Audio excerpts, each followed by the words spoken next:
Okay, so in your own words, what does Workipelago do? Workipelago is like simply speaking, it's an interactive floor plans for any organization, company, public organization, doesn't matter. So just the name suggests, it's like an archipelago of workplaces, right? Whether that's remote, whether that's in office, whether that's in different other offices.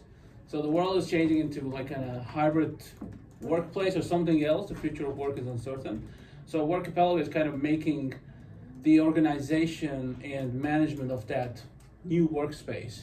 And it's more from the perspective of people and collaboration rather than the workplace itself. So we are kind of location or workplace agnostic, and it's more like around people. Yeah. When did you found the company? Well, if we talk about the entity itself, it was really founded in 2018, but it wasn't active so much. We were doing like, I was experimenting with a hardware, another like an office gadget, the smart nameplate. But we really started developing Workipelago actually in 2020, beginning of 2020. Actually, that was before the pandemic started. And we started doing like on free time together with my co-founder. And yeah, that's when we can say we started. How did you like come up with the whole idea? Yeah, the idea was, like I said, it was not a reaction to pandemic as many other, if we think about like competitors or like the market itself. Yeah. The idea was like, I mean, I've been working in big companies, like big corporate, basically all my professional life. And like while sitting in an office, I was like wondering, hey, who's that new person sitting in that corner over there, right? So the only way I can know it, like if I just go and approach it, but it's like, but you don't feel about anxious. And then you feel like, okay, I'm looking for someone who is in, I don't know, like logistics department somewhere else, sitting in Hamburg maybe, right? How do I actually find them? How can I like know who I'm looking for? So it was like I was trying to map our organization in my mind. So I said, okay, that would be great if I had that map in front of me. I would just go into it and find people and find places, you know? That's how this idea came.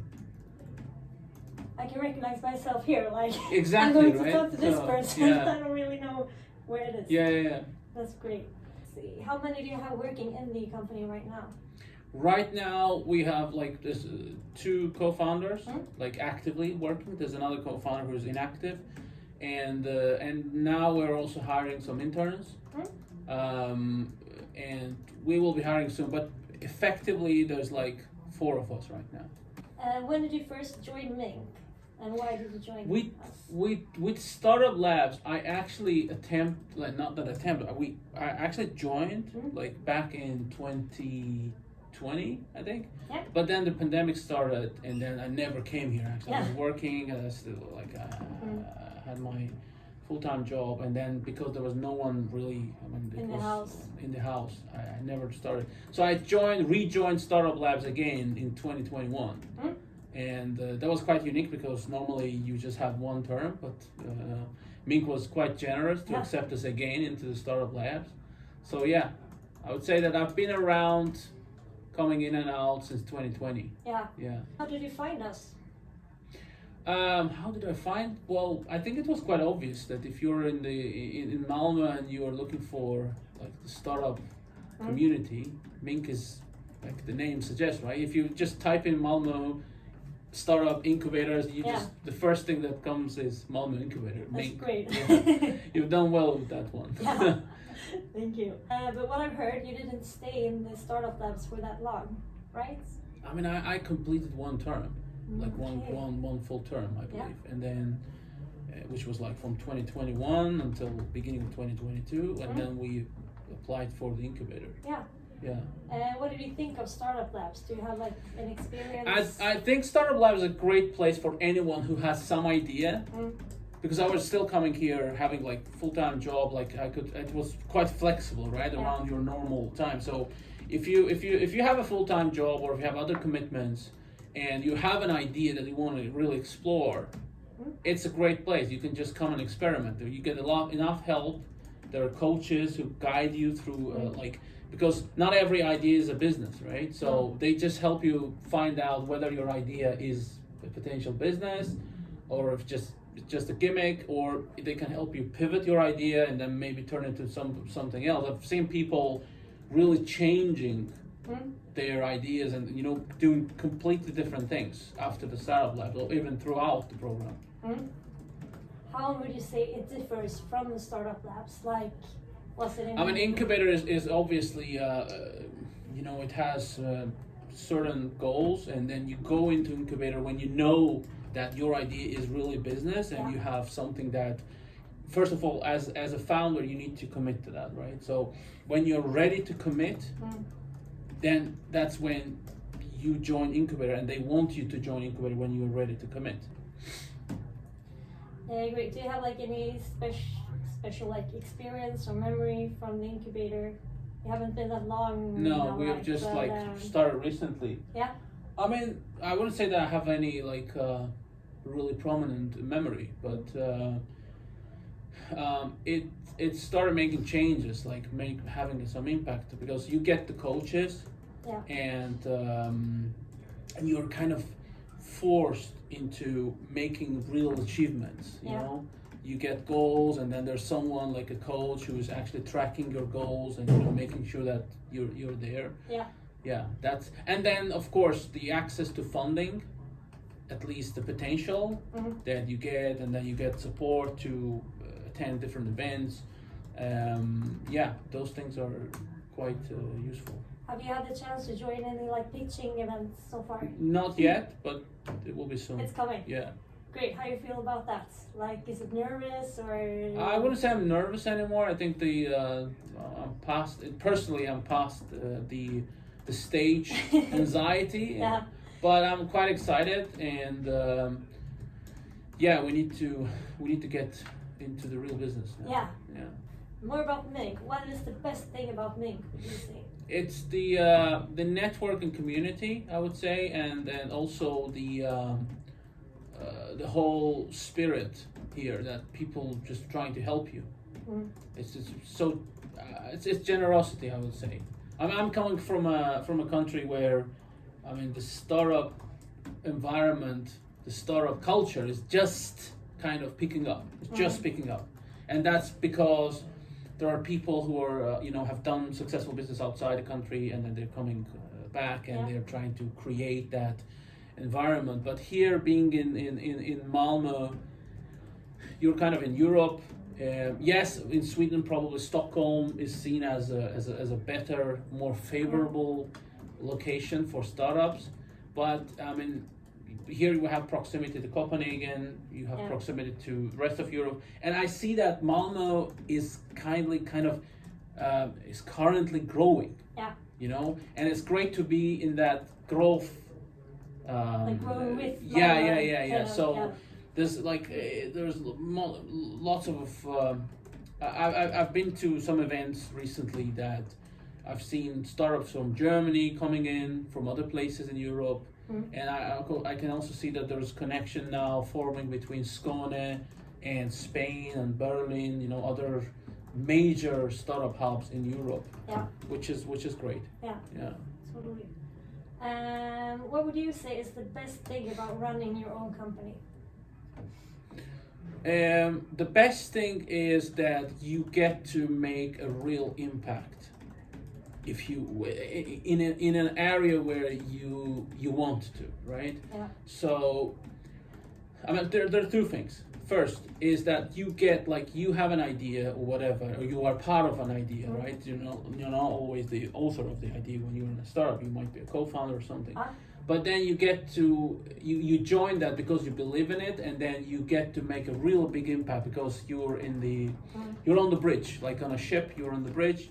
You're actually steering the ship, and of course it also gives you kind of a career boost that you won't get anywhere else, because in order to make your way up there to a position where you can make real big impact and you can actually have a real decision-making power, it takes years or decades for in a corporate environment, because I'm coming from a corporate environment. you might never get there, not because you're not good enough. It's just how the system works, right? You're just, it's a too big ship, and it's moving in some direction. And then you're part of a big company. You might not always, have the passion for what the company does. Yeah. So like different reasons. I think the best thing is about running your own business is having the power, or at least the potential to make a really big impact exactly where you want to make an impact. Yeah. But there are other downsides. Everything is not. They are coming now. Yeah. Has there been any obstacles along the way? Yeah, I think there's a saying that I've read somewhere before that if to succeed in a business, you have to be in the business. This space for me is not somewhere that I spent, like I had any previous professional experience other than I'm coming from enterprise. I mean, the solution that I'm building is for companies, for enterprise, for organizations of different sizes. And I've been part of a big corporate, and also I've had this startup experience in the last couple of years. However, I think not being part of that business, not having an existing network in that business, I had to build everything from scratch. So if you are part of a business, if you are in an industry and you want to build a business of your own in that industry with existing network, with existing expertise and reputation in that sphere, it's I wouldn't say it's easy, nothing is easy, but it's like a very good starting point. Yeah. Definitely. For me, it's been like I had to start from maybe 2 steps behind than others maybe. The thing is that this space, the works like it's you can call it smart workplace industry or whatever, or workplace industry per se. It's something that is new. It's just picking up. So everybody is kind of new, but then there are others, like for example, people who have done software as a service in B2B or other B2B business, or they've been in facility management, depending on what area you're coming from. But having no previous experience in building a SaaS or having otherwise B2B experience, it's been quite tough to start here. If you would have like any advice to someone who wants to start their new business and doesn't know where to start, or like, do you have like any like tip? Well, first thing is that, as I said, it's better to start in an area where you have some sort of expertise, where you're good at, where you're known, and you have network, right? This is if you have some ideas about how you can make things better, so how you can add value. That's a key, I believe. So if you believe that your idea adds value and solves real problems, then you probably have a good beginning there. You have a good sign that you can start a business. But then not every idea is a business, and not every let's say call them ideapreneur or whatever. Like not every person with an idea is a good entrepreneur. Yeah. So you have to learn things. And the first thing I would say that the first skill you need to excel is selling. If you're good at selling, and especially if you can build and you already have an audience, that's why I say like network actually is your kind of audience, right? Yeah. An audience that not only is your audience, but an audience that trusts you somehow. Yeah. So go for perfecting your selling and building up a network first before jumping into doing business and investing your time and money, because that's a mistake I've done. The foundation first. Exactly. So I've started pouring in my own money and all my free time into something where I didn't have the network, and I just realized that I'm not a great seller. I need to build selling skills, right? Which you can definitely build, right? So for some people it might come easy, for others it might come a bit more difficult, but you can build it. But network and audience, that's your potential customer base. Yeah. So start building that first, and then once you have it, you can sell anything. If you can sell anything, you can start a business. And back to Workipelago, what is happening right now in your business? Right now, we are basically kind of ramping up in terms of the team, right? So more focus, full-time engagement. We have recently published our Microsoft Teams app, and we're looking for, we're basically building our in-house team now, and we have some first pilots going on. So the idea is like really solidifying the experience for the customers and our platform, and then building a core team, an in-house team that we can then go into scale up. Yeah. Yeah. What would you say are like your future goals with your company? Where do you want to be like in 5 years maybe? We want Workipelago to become synonymous with collaboration. And with, I don't want to say hybrid working, because the whole thing about hybrid working is still kind of fluid. Yeah. We don't know what that means. Yeah. But we want to be synonymous with workplace collaboration. So if you want to build a team, if you want to build an organization or restructure your organization, kind of Workipelago should be your go-to solution in order to manage the change and manage the new structure. So that's where we want to be. Well, do you have anything you would like to add or like elaborate or anything? Yeah, I think in terms of the advice for new businesses or new entrepreneurs, I think I've already said that network is important, audience is important, selling is important, and maybe a message for like why we're doing this, and where we think this kind of solution is important, is that every startup is potentially a corporate. As they grow and they become like they start bringing in, go through their funding stages, and then when they're already evaluated at several hundred millions, and they're a corporate. Yeah. Inevitably. Yeah. They will become a corporate at some point. Or like they will become not corporate, but they will become an enterprise. That's the probably better word. And so and then the startups are known for being agile, being so like nimble, and they are very innovative. Enterprises are not known for that. Enterprises are like bigger ships, they're heavy, they steer towards something, and then when they change their heading, then something falls off or somebody falls off, no one's coming back for them. And so as someone who comes from the enterprise world, and I know that world very well, I've been through many restructurizations and reorganizations, and as someone who is in the startup business now, I would say that in order not to become so rigid, so corporate, it's important to build a very good foundation. It's a cultural foundation, a structure foundation, right?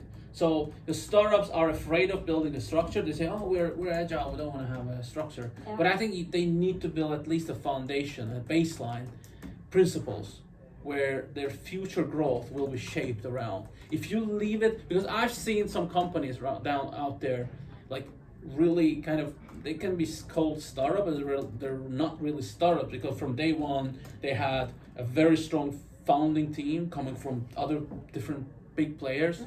And then they form a new startup. They already like have a lot of funding in their pocket, and then they want to keep running as a startup, right? It's a chaos. Yeah. It's a complete chaos. Like their organizations are a chaos, and you see that from the turnover of people.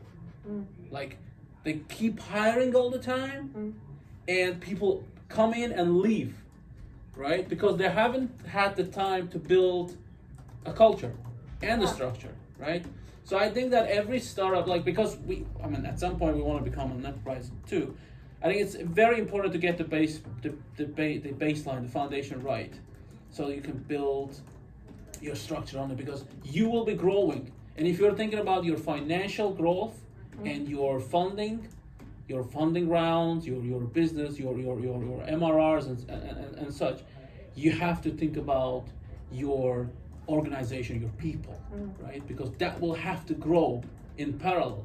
And as you build your financial models, as you build your your funding, your business model. You have to build your people model, your organization model. If you don't do that, you'll end up in a chaos. And I mean, that's not somewhere you want to be, because the amount of money that companies are losing because of high people turnover is underestimated. Yeah.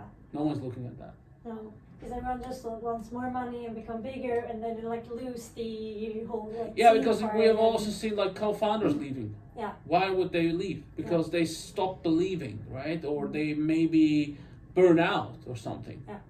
I mean, if your co-founders are burning out, and that applies to us too. Like if your co-founders are burning out, there's something wrong going on. And I mean, I wouldn't say that like we want to see Workipelago as a panacea for those kind of situations. But the idea of bringing in is that to give the companies a visualization of their organization at any point, in the starting point, and later in the growth stages, so they can look at this data and they can make the decisions how to organize their organization. Great. I think we got it, Mark. Yeah. Perfect. Super. Thank you for your time. It was great meeting you. Yeah. Great meeting you too. Yeah. Thanks for taking the interview. Sure.